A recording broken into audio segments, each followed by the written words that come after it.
Okay, so let's talk about doing dynamic materials. So materials that react to the player and the gameplay and things like that. So I made a little wall here, just basic, boring wall, and I'm going to make a material that I'm going to call quarter. Let's say this is going to be like on the quarter of a spaceship. It's going to be called quarter mat. Double click on it and snap it up to here, and we will apply it to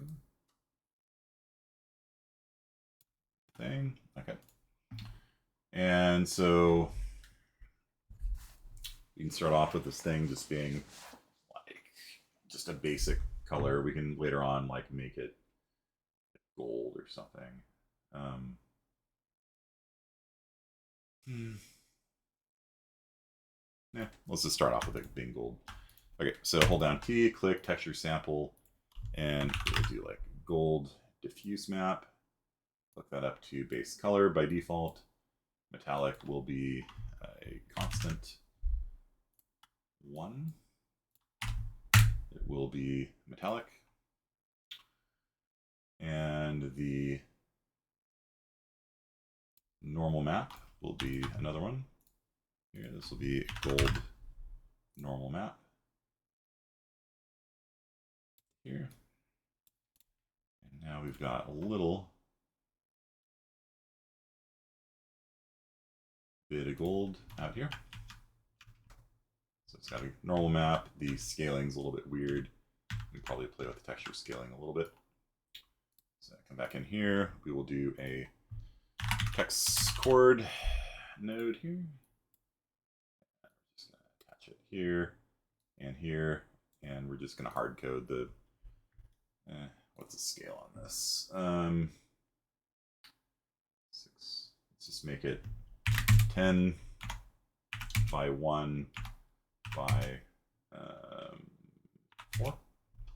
So we'll just use chunks of this as our quarter, like we're building on our spaceship or something like that. Okay, so it's 10 by 4. So I'm going to come over here and just make the text chords 10 by 4. Save. And once it's applied, the scaling should be looking pretty good. All right, so everything's scaled properly. It's not super stretched or anything. So the textures are all tiling properly on this thing. Cool. All right, so what we kind of want is, and again, you can see the texture itself is tiling, just kind of ugly. So we probably want to add a material function, actually import gold. Do you guys want to do that the right way, or do you not care? What do you think?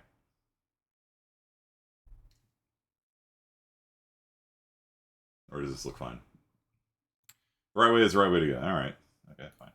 So we'll go into materials here, go into gold, and we will zoom out and grab all that sweet, sweet texture variation stuff here. What's that? You are normal, your roughness. Okay, so I'm just going to grab all y'all, copy, go into fill, materials, new material function called gold mat fun. Hit paste. Hit paste. There we go. And you're going to come over here. And we're going to make a node called make material attributes. Here. Zoom in. And that is probably the base color. Okay. You are base color. You are the metallic. And why this isn't done for you automatically, I have no idea. You are roughness. They don't attach anything to spec. So we got roughness, and then we got normal. Right there. And all of that is going to feed into you there. And now we've got gold, the gold material turned into a gold material function. Material functions can be imported into other materials. Do you want to apply the changes? Nope. And that'll make our life a little bit easier here. So I'm just going to keep the text chord because I've got the scaling the way I wanted it. And now I'm going to import the material function by dragging it into quarter map. that. And pulling out from here and doing a break material attributes here. And again, why this is not done for you, I have no idea, but this will give you all the things you need. So it's not gonna do the scaling properly.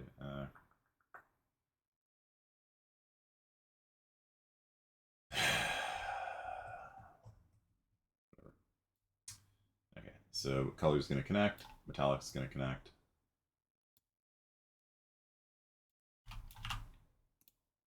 Roughness is going to connect, and normal is going to connect.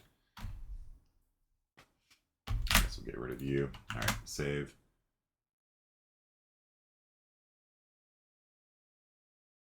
That's going to be all stretched out, but it is correct. So I'm just going to set the scale of this thing to be 111. Not too bad here. Snap it down. All right. So we could fix that, but it's going to take more time than it's worth. So I'll just let it be stretched a little bit. It's not, gold actually doesn't look that bad when it's all stretched like that. And I'll make it like half a meter thick. Okay, so that's not actually that terrible. And so you can see that we've got macro texture variation on here. We've got everything except spec working properly. So now we want to make this get dirty over time, okay? So what we can do is we can add like dirt to this dynamically. And so what we want to do here is have the color, we can add to it. We could add like dirt on top of it. That's an idea. Okay, so we can do add. And then we'll grab another thing and add that thing on top of this thing. And turn it to silver. That's interesting. And so what we're going to add is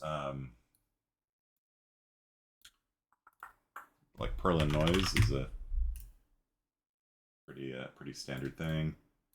And interesting. Maybe we can try and multiply instead on that. See if that looks better.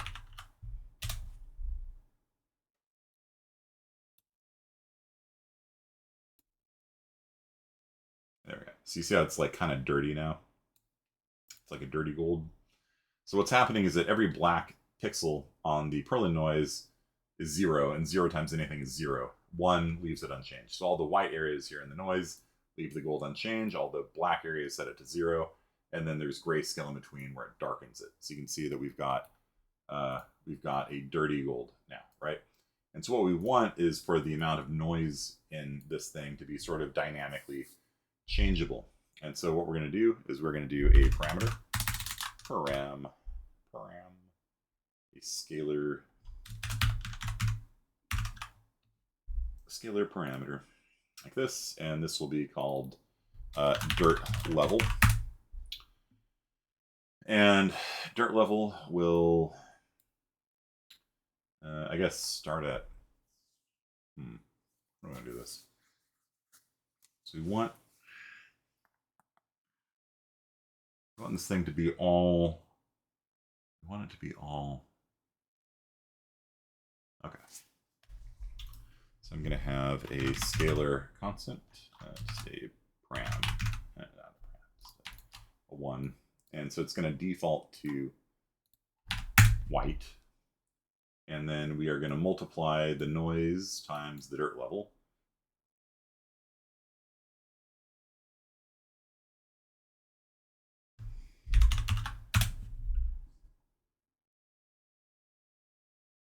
And then we're going to subtract that from 1.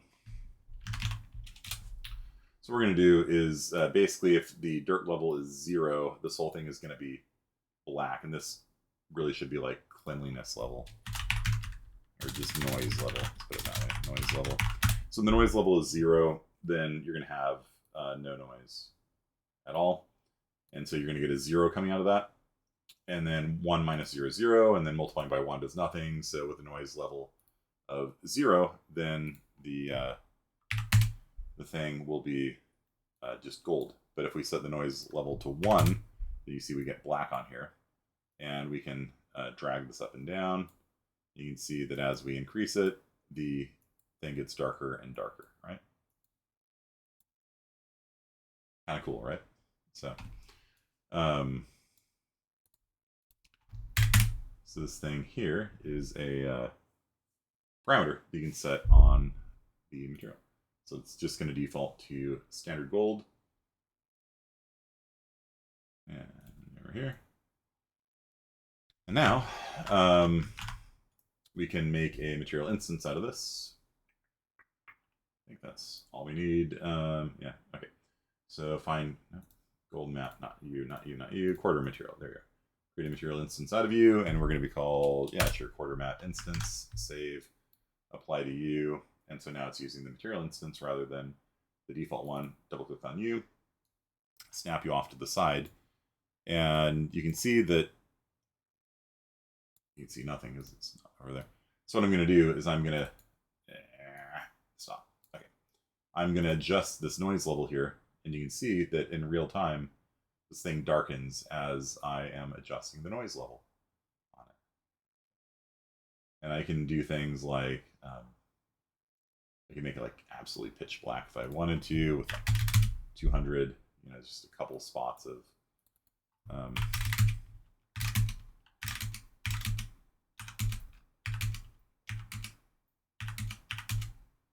just a couple spots that where it's actually zero, where there's still a little bit of gold left. Okay, so this is a thing. So we've got here a material instance that's got a dynamic parameter, and you can see that I can just drag it up and down, and then the quarter will get dirtier or lighter depending on what I do here. So we got that. We'll save that. All right, so let's go ahead and turn this wall into a blueprint. Clicking on that. And, we'll call this a dirty wall. And I'm going to put this into the build folder.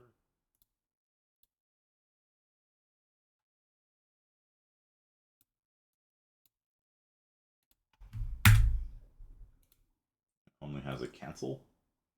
Those are only a cancel. Actor, static mesh actor. There we go. Okay. There we go. And so you, right, graph, begin play, drag you out. Let's get material off static mesh component. Okay. It's returning a material interface object. And we will save you into a variable. Up there to begin play. Index 0. So you can have multiple materials on an object. This one only has one, so we just need the first one.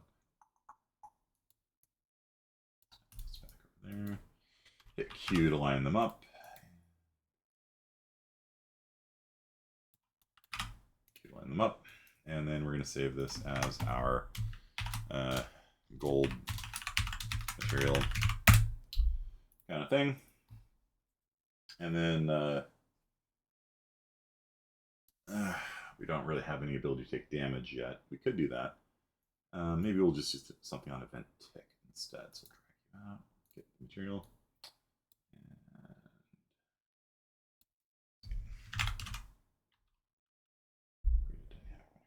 Actually.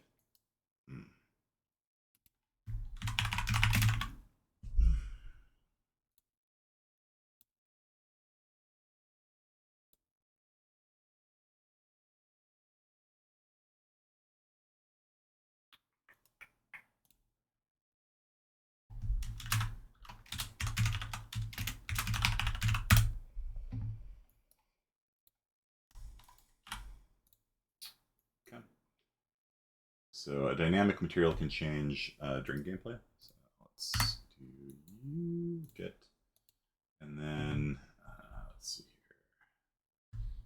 here. Set material property. Set scalar parameter value. Let's try that. Okay. And the parameter name will be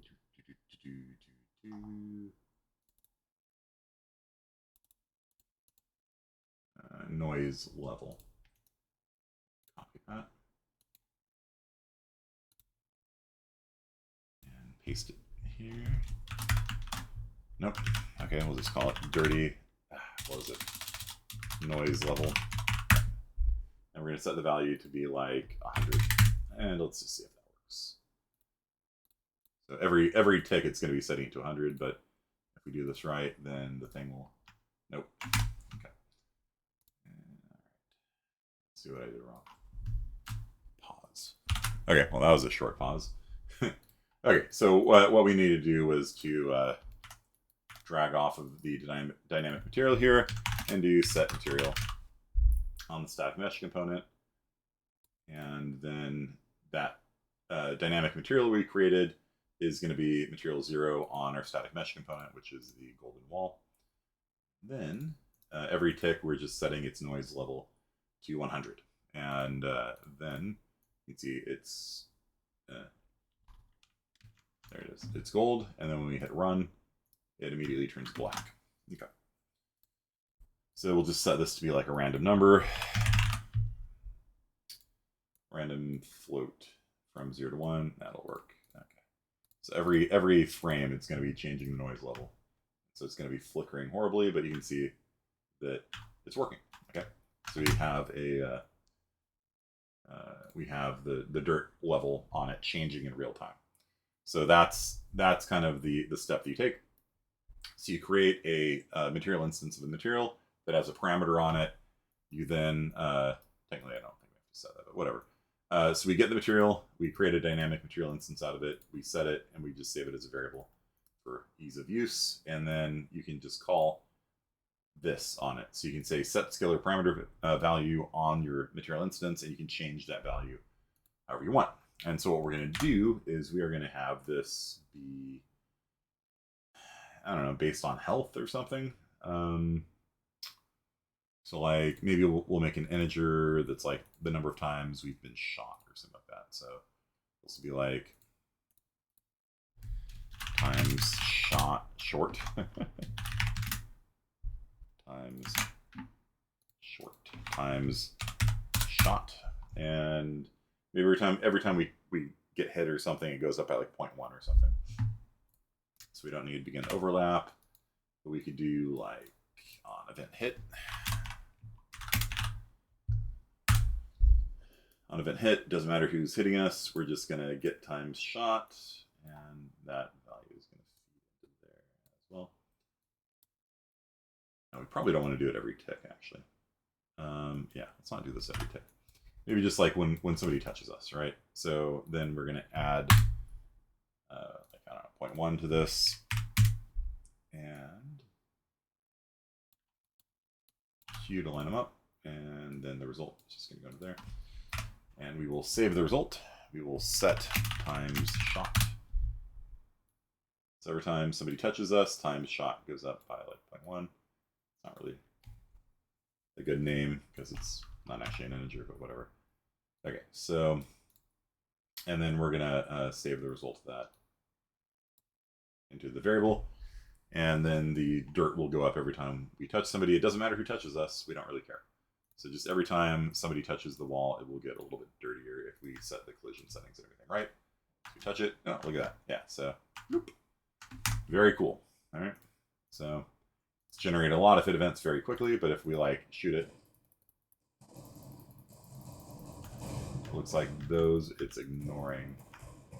So let's just touch it with a person. Okay. Pretty cool. Pretty cool stuff. All right. Wong. There you go. So that's the basic upshot there. Why it's not generating a hit on the projectile, I probably have to check your collision settings and stuff like that. Simulation generates hit events. That's if we're doing physics and we're not.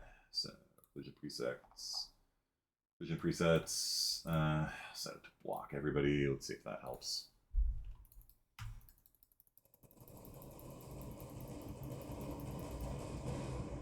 Nope. It's just not taking a shot from the projectile. So the projectile itself is exploding. It's getting a hit, but probably the projectile, its collision settings or something. Physics actor. Let's try block all. Let's see if that does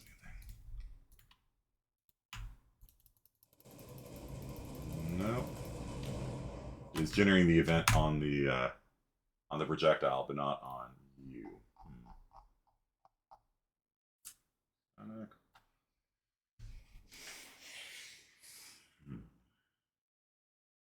It's getting the touch events from the player. It's not getting the touch events from the projectile. So, yeah, somewhere in the settings, somewhere it's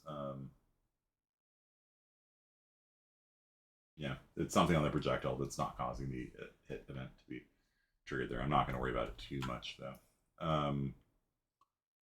So we could also third-person character, begin play, sprint, any damage, attack 2. Let's see, attack 1, flying trace, and it's going to apply damage. So what we can do is we can have a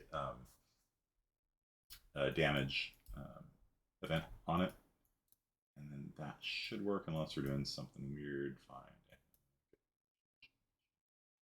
Dash line trace, assuming it's going to block that, it should. Okay, so let's go back to dirty wall, and we will do event damage. Any damage taken is going to do the exact same thing. So one of the fun things in Unreal Engine is you can just have two different events just do the same thing by just kind of wiring them up that way. So either way, either you get touched or you take damage, it'll add +1 to the time shot and then update that parameter. So let's see if this will work.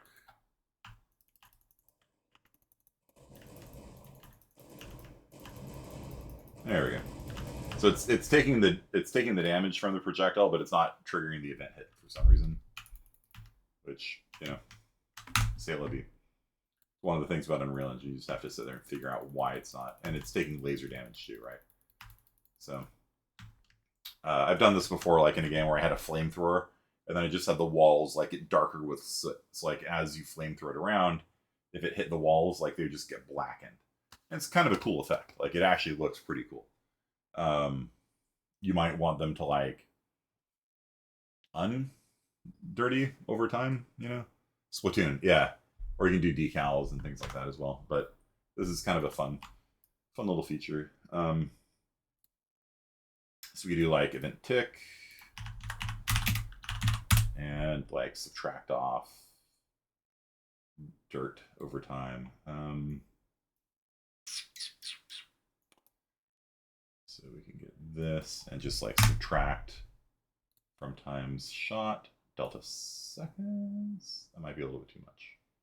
So that's gonna like go down by a full amount every second. It's like, let's multiply this by like maybe 10 seconds for it to drop to 0. So we'll multiply it by 0.1 and then subtract that out. It's like if time shot's at 1, then if we just drag delta seconds in, it would go back to fully clean in a second, which would look really weird. But over 10 seconds, it might look cool. So time shot times 0.1, and then we're going to clamp this value. Clamp the float between 0 and probably 10. And then set, and then that. Okay. And then you. Nope, doesn't like it. Okay, fine. More than one way to skin a cat. We'll just do this over here. So, yeah, okay. It's ugly.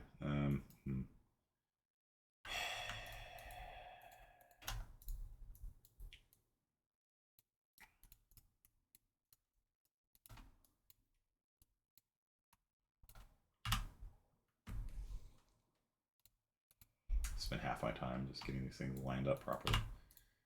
And then you guys go over here.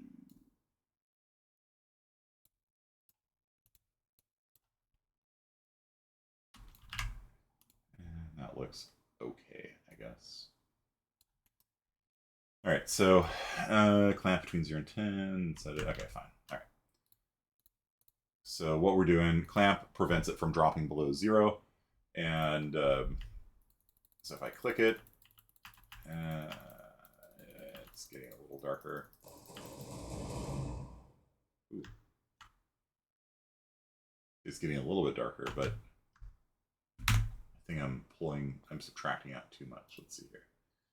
So we're because we disconnected it. That's why. Okay. All right. That would probably make it work a little better. All right. So play. Okay. So it's darkening as I click on it, and then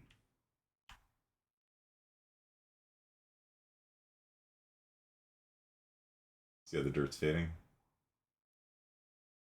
Cool. Yoink. And it's capped at 10 now because I'm clamping it. I think. No, I'm not clamping. I am clamping it because the event tick will handle it. It'll keep it from going over 10. Probably I want event hit to not work on. Actually, I might not even need you anymore. Let's see if this looks pretty good. Play. I think just on damage is better than touching it, right? So as long as I keep shooting with my lasers, it gets darker. But if I run into it now, like my face isn't leaving dirt all over the place. Like I shower, you know. So that's how much gold you need to buy a 4090 right now, I think. You want to pay the scalpers on eBay for it. So there you go. So you can see that the you know, if you have a bunch of these things around, like if you're making like quarters, things like that, you can have each segment of a wall like individually get dirty, right?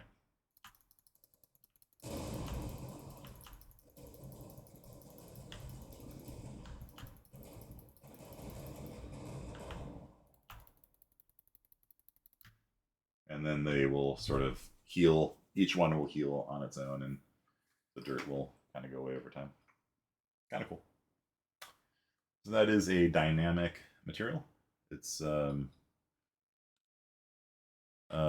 gotta leave. All right, cool. See you, Megan. Very cool, gamers. So yeah, that's basically the lecture for today. So there's a lot you can do with dynamic material instances. The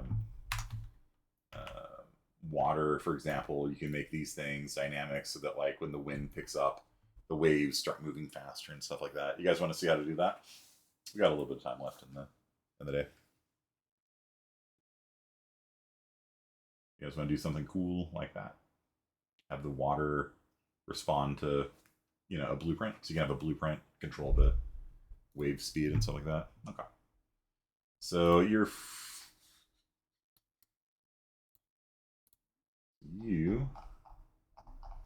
are Frank Ocean. Yeah. Okay. So it's Frank Ocean, and we come into here, and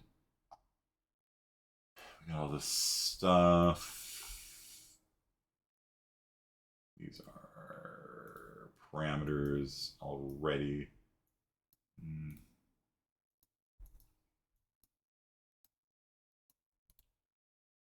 That is a constant.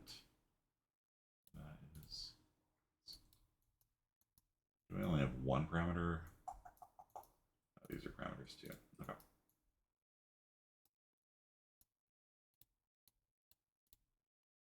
Okay. So as long as you have parameters, and if you don't recall how parameters work, basically you can either hard code values into your material by doing something like this, where it's just like a constant -2000, and it just gets baked in. You can't change it. But if you make something a parameter, that's constant also. If you make something a parameter like this, then not only can you make an instance of it with a different value, you can dynamically have it change in real time. So let's show you how to do that. We'll do a second one of these things. It should be fun. Frank Ocean material, create material instance, and we'll just call it Frank Ocean mat instance. Save, drag it on top, and you won't notice any change because the material instance by default is just the same thing as the material. And if we double click on you and pull it off to the side, do that. We can change this up and down and have more noisy water. See how there's more things in there? More little ripples, things like that.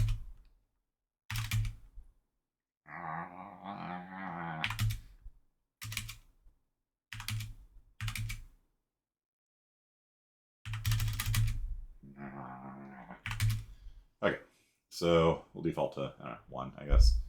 And then you can create different wave colors that are like red.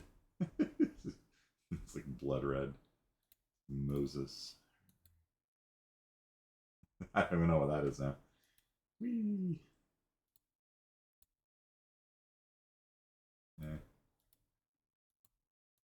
That kind of looks good. I kind of like that. I don't like the red though. Let's change the red over to. That's kind of pretty actually. It's not realistic, but it's pretty. It's like maybe like a Caribbean color. Let's scale it down a little bit there. Yeah, I like that. Okay. So that is going to be my default Frank Ocean instance. You can see there's these like green, like kind of highlights in the thing there.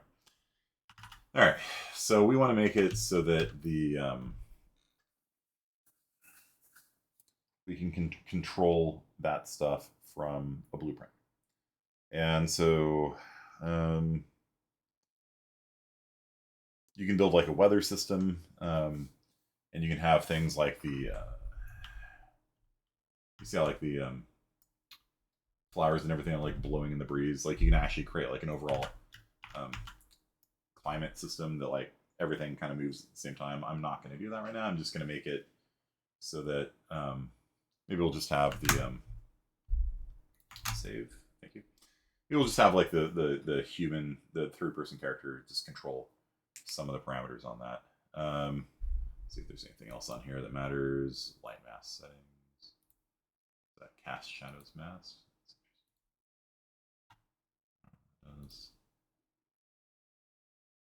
Emissive boost. I don't think there's any emissive on this. Material proper opacity. 0. 100. Doesn't seem to be doing anything. All right. Anyhow. So we'll just mess with these things, I guess. So maybe we'll make it when the player bursts into flames, like the water will turn red. Like it'll be like one of the plagues of Moses. You know, like the Nile turns as red as blood. It's like when we burst into flames and become the Human Torch, and yell, "What is it? Flame on!" or something like that. The Human Torch says, "The oh, you like Frank Ocean? Yeah. Maybe when we become the Human Torch, a friend of mine, his friend was the girlfriend of the Human Torch in the first Fantastic Four movie. This will become as red as blood. Okay.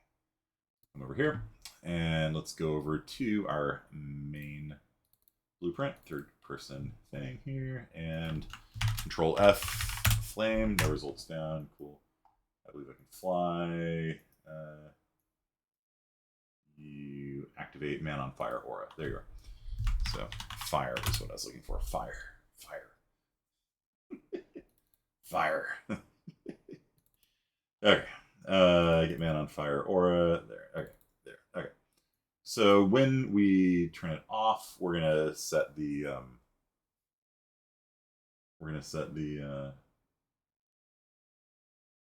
how do we want to do this? So first of all, we have to make a reference to the ocean, I guess. So the ocean here it is what type? It is just a static mesh actor. Okay. So inside a third-person character, we are going to make a variable that holds the ocean. And this is going to be of type static mesh actor. Like that. Object reference. And we're going to make it world instance editable. Like that. And so compile and there. And actually the player isn't in the world.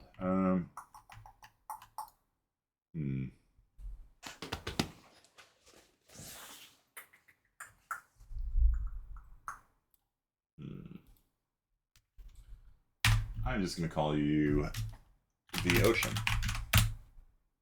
Okay. So that is the name of this guy here.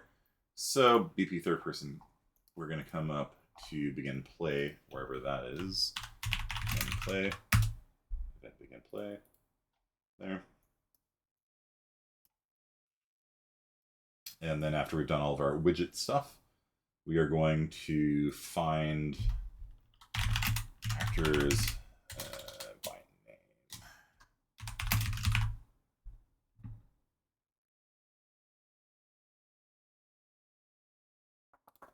Okay. We are going to actors by get all actors of class. Tag, will that work? I don't know if this will work. Okay. The ocean. Actors of class static mesh actor. And we will just get the first element returned because there should only be one person called the ocean here, and we will save you into the ocean. Should work. Let's just set a breakpoint, toggle breakpoint on it. Okay. Compile, save, run, and there we go. Okay. So did this work? Unknown, maybe not. Number, nope, didn't find anybody with that tag. Okay, it did not work. That's why we do this. Okay. So get all actors of class.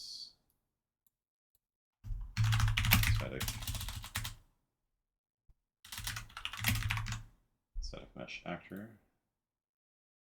And for all.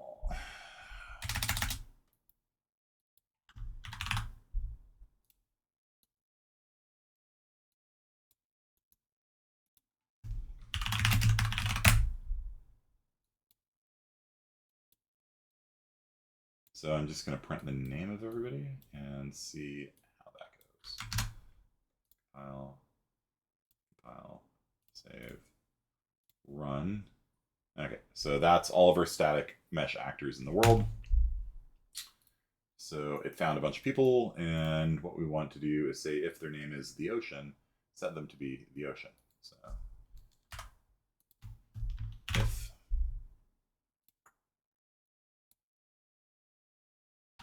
what was it?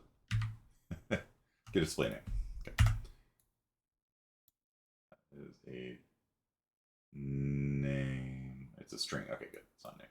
Okay. Equals.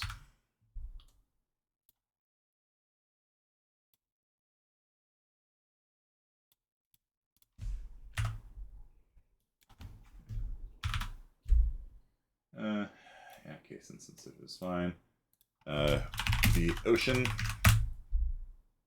So if their name equals the ocean, then we will set the ocean to be the person. Match.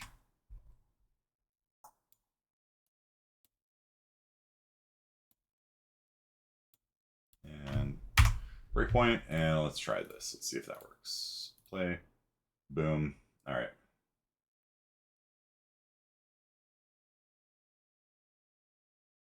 Yep. So I think we've done it. I think we went through all the static mesh actors. We found the person whose name is the ocean, and we saved a variable, which was an incredibly time-consuming way of doing it because we don't actually have the ability to set the instance editable variable directly. I don't think. Yeah. Okay. So we've got our ocean here, and then the ocean we are going to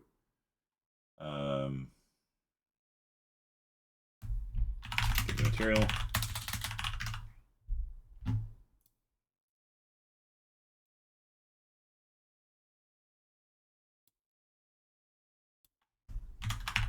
Create dynamic material instance out of it.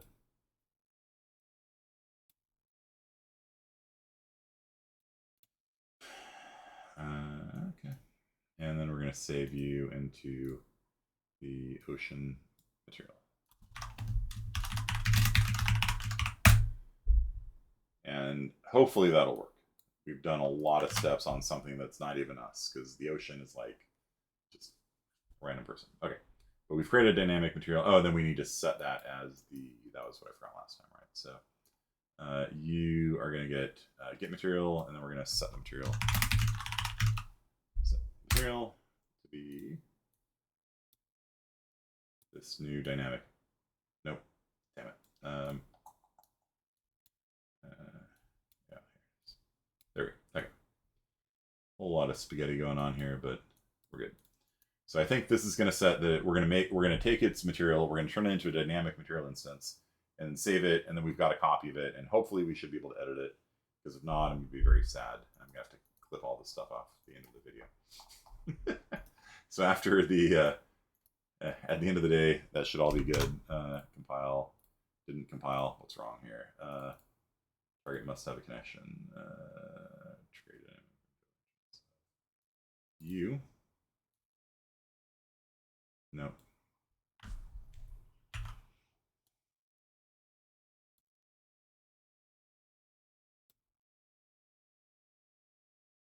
Okay. Good. Compile, save, run it. I think it looks pretty normal. All right. So we want, when the person bursts into flame, we want to change the thing. All right. So when we activate the Man on Fire aura, set visibility, get all actors, set visibility. What do we set you to be activated? Why are you not?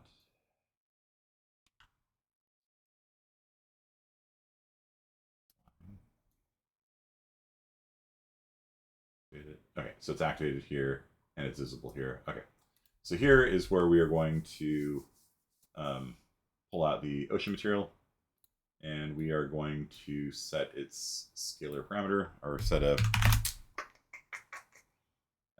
set parameter. Which parameter? It's a color parameter, double string, texture parameter, vector parameter, value. I think you maybe. Linear color structure. Okay, good. Okay, so that parameter name, I don't remember anymore. Not noise level. Not you. Sure, we'll save you. Why not? It's the worst that can happen. Not you. Not you.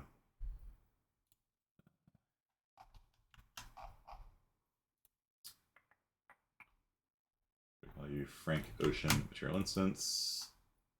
So the name of the thing is water base color. Okay. Copy display name, and then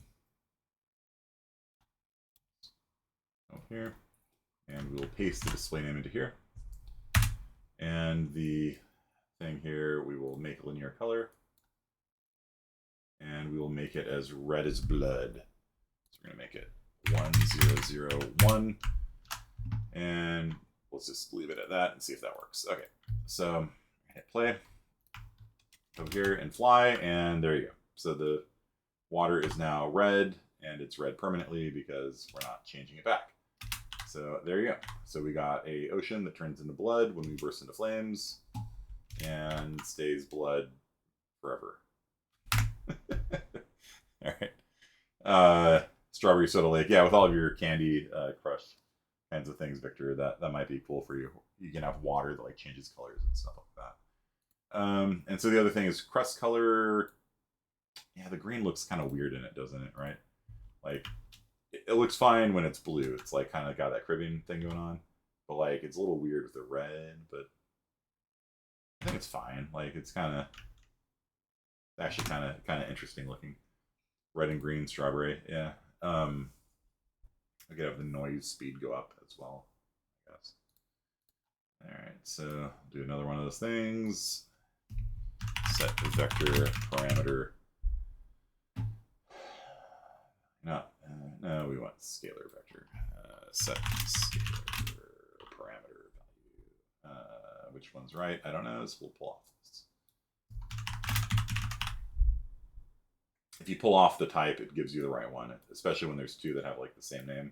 One of them's not going to work. So just from long experience, trust me on this. So noise speed, copy display name. Over here, paste noise speed. None noise speed. Again, paste. Nope. One more time. Paste. There we go. And we'll set the noise speed to like 5.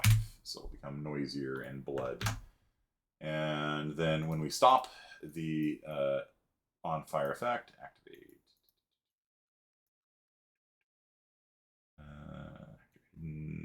There.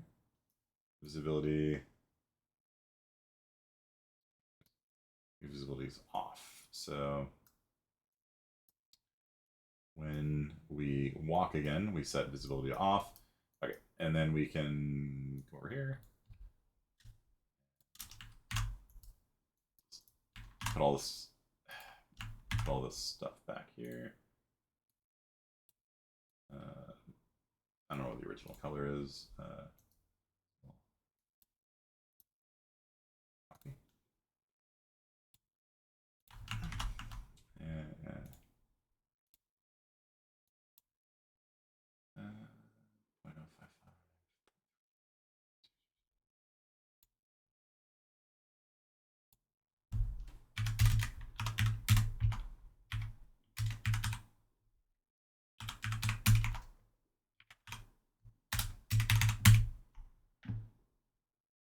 Cool. All right. So then we're going to just set it back to the way it was and noise back the way it was. And then everyone's happy. So this should reset everything. Here.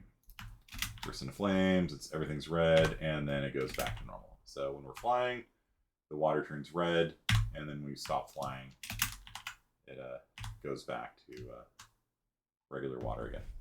Pretty cool. And so basically any parameter you have in the game like that, I'm getting shot. Shooting me. You're shooting me.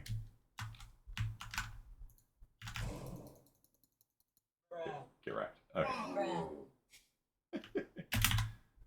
So pretty cool stuff. I'm on fire under the water. Okay, any questions about that? So that's gonna be your homework for next time. Make a dynamic material and have your blueprints tie in with it to edit the values. And so you can see I'm shooting that wall from way over here, and you can see it darkening. And then I'll fly over. And it's slowly restoring back. Oh, we got a Z buffer conflict right here.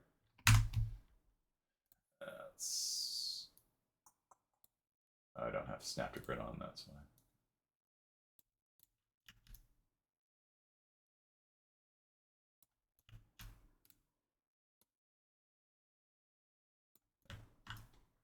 No Z buffer conflict now.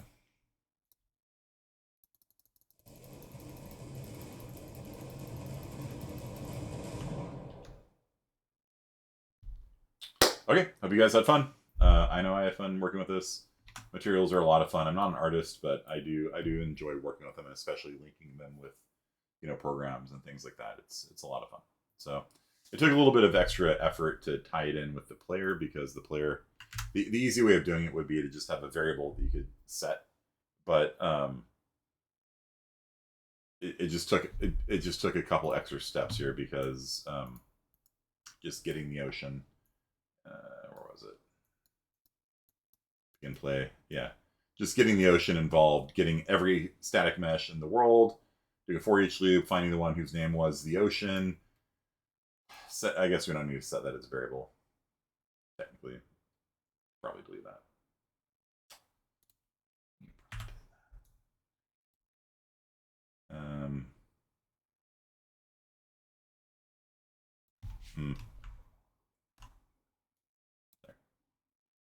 Then we're going to get its material, create a dynamic material component out of it, line everything up. Horribly. So once we find the ocean, then we create a dynamic material out of its material, and then set its material, and that needs to be hooked up as well.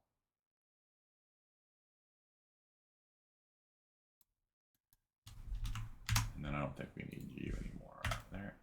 Okay. Let's see if I broke it. Nope. Still works. So there we go.